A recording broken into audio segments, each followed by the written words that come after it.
এখানে আমি নিয়েছি সিদ্ধ চাল আমি নেব 1 কোটো। এইভাবে সমান সমান করে 1 কোটো নিলাম। আর নেব এখানে বিউলির ডাল আছে, এই বিউলির ডালটাও আমি নেব 1/2 কোটো।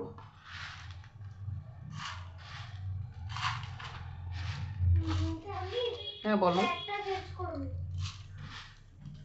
আচ্ছা, যদি আমি 1 কোটো নিই তাহলে পরে অসুবিধা হবে। এর নিয়ম হচ্ছে 1 কোটো চাল নিলে আর 1/2 কোটো ডাল নিতে হবে। এবার আমি এটাকে চালের মধ্যে মিশিয়ে দিলাম। আপনারা না মিশিয়ে আলাদা করে ভিজিয়ে নিতে পারেন বা আলাদা করে এটাকে মিক্সিতে পেস্ট করে নিতে পারেন। আর এখানে নিয়েছি অল্প মেথি, এখানে 1/2 চামচ মতো মেথি আছে। মেথিটাকেও আমি আলাদা করে ভিজিয়ে দেবো। পেস্টটা তৈরি হয়ে গেলে তখন আমি মেথিটাকে দিয়ে একবার পেস্ট করে নেব। এখন আমি এই ভালো করে ডালটাকে মিশিয়ে নিয়ে কলতলায় ভালো করে ধুয়ে নেব। ধুয়ে নিয়ে জলে ভিজিয়ে রেখে দেবো 1 ঘন্টা। ভিজিয়ে রাখার পরে আমি মিক্সিতে ভালো করে পেস্ট করে নেব।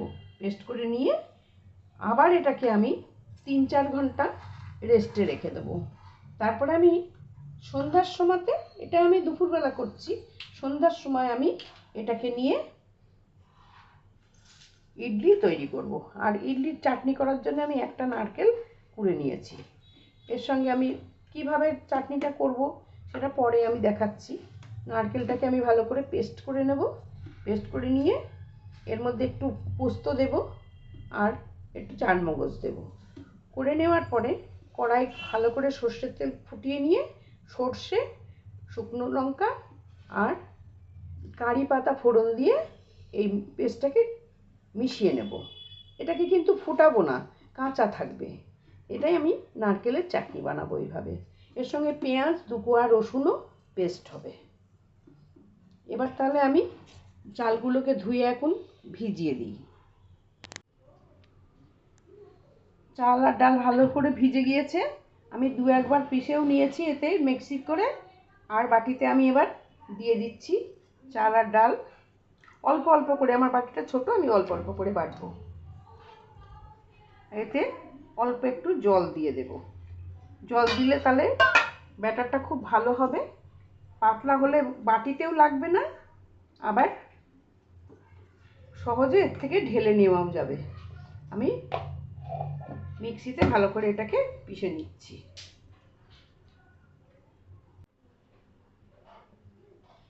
খুব সুন্দর হয়ে গেছে, দেখুন ধপধপে সাদা একদম।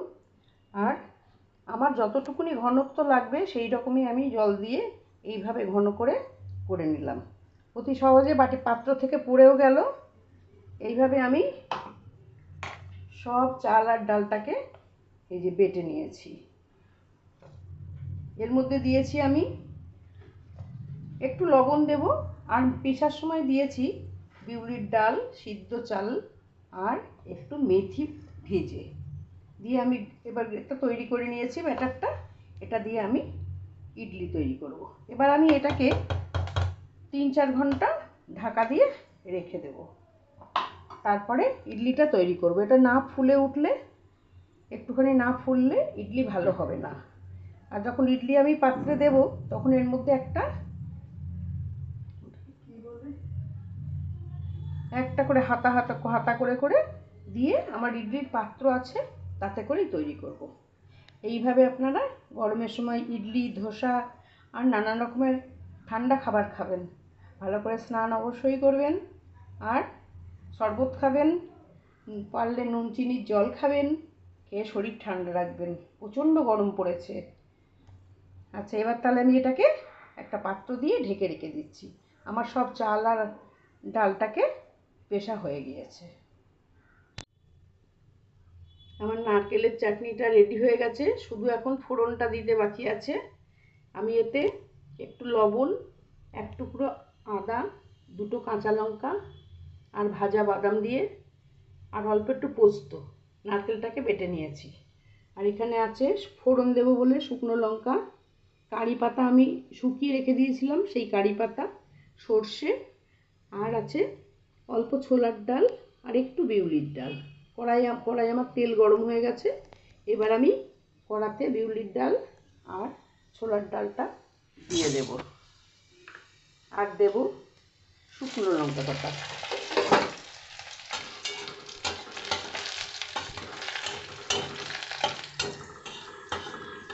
এটা লাল করে বেশ ভাজা হয়ে গেলে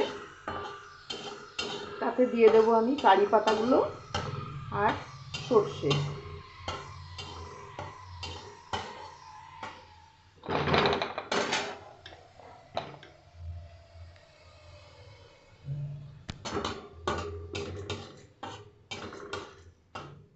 এই সর্ষে, কারি পাতা আর শুকনো লঙ্কার বেশ সুন্দর একটা সেন্ট, এই গন্ধটাতে চাটনিটা একদম সুন্দর করে দেবে। লঙ্কাগুলো আমার ভাজা হয়ে গেছে, ডালটাও ভাজা হয়ে গেছে। এবার আমি সর্ষে আর কারি পাতাটা দিয়ে দিলাম। সবসময় ইচ্ছা করলে কারি পাতা পাওয়া যায় না, কে ছুটবে বাজারে আনতে। আমি ওই জন্যে ভালো করে কারি পাতাগুলোকে শুকিয়ে কৌটোয় ভর্তি করে রেখে দিয়েছি। আমার যখন দরকার লাগে আমি এই কারি পাতা দিয়েই ফোড়ন দিয়ে নিই। এবার আমি ডালটাকে এবার সাম্বার দিয়ে নেব। সাম্বার মশলা আছে,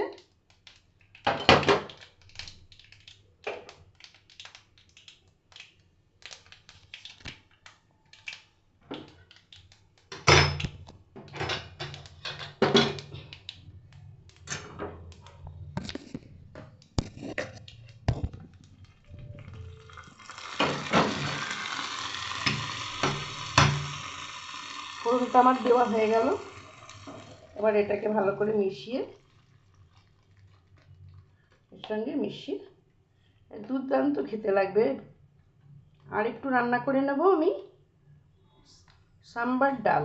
আমি ডালটা শুধু অরহরের ডালটা সিদ্ধ করে নিয়েছি, ফোড়নেই একই থাকবে।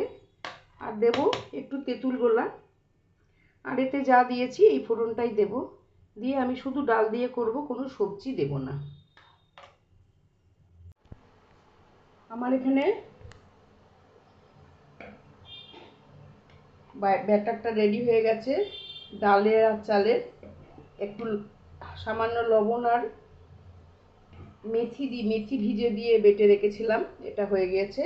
আর এই যে এটাও আমার সবকটাকে আমি ভালো করে তেল মাখিয়ে নিয়েছি। এগুলোকে পাত্রটা, এতে আমি ইডলিটা তৈরি করব। 3খানা পাত্র আছে, 7টা করে হয় আমার, এক একটা পাত্রে 7টা করে আছে। এটা বড়, এটা মাঝারি আর এটা ছোট। এটা সব থেকে প্রথমে দেওয়া হবে, তারপরে মাঝারি দেওয়া হবে, তারপরে উপরে বড়টা দেব। এবার আমি এতে ব্যাটার দিয়ে ওই গরম জল, আমার জল ফুটছে, এই জলের উপরে বসিয়ে দেব।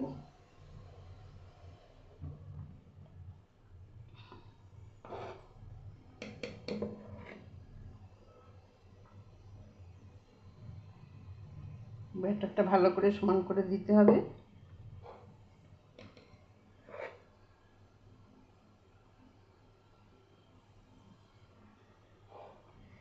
যাদের এই পাত্র থাকবে না তারা গরম জলের মধ্যে একটা স্ট্যান্ড বসিয়ে বাটিতে করে দিয়ে স্ট্যান্ডের উপরে ঢাকা দিয়ে এই 5-7 মিনিট ভাপিয়ে নিলেই ইডলি তৈরি হয়ে যাবে। যাদের স্ট্যান্ড নেই তারা অবশ্যই বাটি করে করবেন, দেখবেন তাতেও খুব সুন্দর হবে। এইভাবে আমি এই সব পাত্রগুলোকে ভরে নিয়ে আমি গরম জলের উপরে ভাপাতে দিয়ে দেব।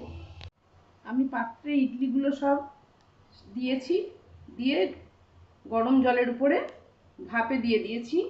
এবার আমি এটাকে ঢাকনা দিয়ে 10 মিনিট ভাপিয়ে নেব। এবার ঢাকনা দিয়ে দিলাম। এইভাবে আমি 10 মিনিট রাখবো, রাখলে আমার ইডলি তৈরি হয়ে যাবে। আমি ইডলিগুলো সব তুলে ফেলেছি। আমার ইডলি হয়ে গিয়েছে বলে সব নামিয়ে নিয়েছি এখানে। এবার এগুলোকে আমি একটু ঠান্ডা হলে সব তুলে নেব। ইডলি আমার রেডি হয়ে গেছে।